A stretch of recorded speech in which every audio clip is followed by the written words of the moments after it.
எத்தோப்பியால ஒரு ஆடு மேய்க்கும் பையன் தன்னுடைய ஆடுகள மேய்ச்சிட்டு இருக்கும் பொழுது, அந்த ஆடுகள் ஒரு பழத்த சாப்பிட்டு ரொம்ப புத்துணர்ச்சியோட அங்கும் இங்கும் துள்ளி குதிச்சு விளையாடிட்டு இருந்தது.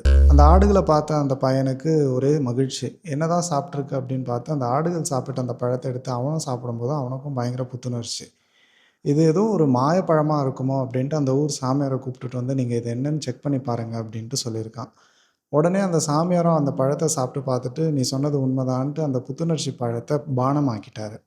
அப்படியே ஃபாஸ்ட் ஃபார்வர்ட் பண்ணீங்கன்னா, 15ஆம் நூற்றாண்டுல யெமன்ல வாழ்ந்துகிட்டு இருந்த சூஃபி செயின்ட்ஸ் அவங்க நைட்ல தூங்காம இருக்கிறதுக்கு இந்த பானத்த குடிச்சிட்டு இருந்தாங்க. அவங்க அரபு தேசத்து மக்கள் அப்படின்றதுனால, அவங்க கவா அப்படின்ட்டு அந்த பானத்துக்கு பேர் வச்சாங்க.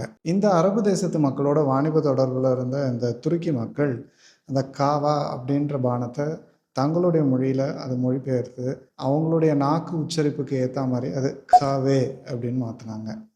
இந்த துருக்கி தேசத்து ஓட்டமன் சுல்தான்கள் எப்பவுமே ஐரோப்பா மேல படையெடுத்துக்கிட்டே இருந்தாங்க. இந்த மத்திய தரைக்கடல் ஓரமா இருக்கக்கூடிய இந்த ரோமாபுரி வாணிகர்கள் இந்த ஓட்டமன் சுல்தானுடைய வாணிப தொடர்புல ஏற்படும் பொழுது, இந்த பானத்த பத்தி தெரிஞ்சுக்கிறாங்க. இந்த காவே அப்படின்ற பானத்த இவங்க வாங்கி குடிக்க ஆரம்பிக்கிறாங்க. ரொம்ப புத்துணர்ச்சியா இருக்கு. இதுக்கு என்ன பேர் அப்படின்னா, அதிலிருந்து காஃபே அப்படின்ட்டு மாத்துறாங்க. இத்தாலி மக்களோட வாணிபத்தில இருந்த அந்த பிரெஞ்சுக்காரங்க அதே பானத்த வாங்கி குடிக்கிறாங்க. காஃபே அப்படின்ற இருக்கிறத கஃபே அப்படின்ட்டு மாத்துறாங்க. டச்சுக்காரங்க ஓட்டமன் சுல்தானுடைய நேரடி வாணிபத்தில இருந்தாங்க. அவங்களும் இந்த பானத்த வாங்கி குடிச்சு பார்த்துட்டு, தங்களுடைய நாட்டுக்கு எடுத்துட்டு போயிட்டாங்க. அவங்க அதுக்கு பேரு வச்சது கோஃபி அப்படின்ட்டு. இந்த டச்சுக்காரங்களும், இங்கிலீஷ்காரங்களும் வாணிபத்தில தொடர்ந்து ஈடுபட்டுக்கிட்டு இருக்கும்போது, இங்கிலீஷ்காரங்க அந்த காஃபிய சுவைச்சு பார்த்த பிறகு, அத அவங்க ஊருக்கு அவங்க எடுத்துக்கிட்டாங்க. அதுக்கப்புறம் அது காஃபி அப்படின்னு மாறுச்சு. இந்த காஃபிய வந்து இந்த டச், இங்கிலீஷ், பிரெஞ்சு 3மே வந்து பேரரசுகள் இல்லையா? பல்வேறு நாடுகள தங்க ஆளுகைக்கு கீழ வைத்திருந்தாங்க. ஸோ டச் வந்து இத இந்தோனேஷியால அறிமுகப்படுத்தி கோஃபி அப்படின்ட்டு அவங்க பயன்படுத்த ஆரம்பிச்சாங்க.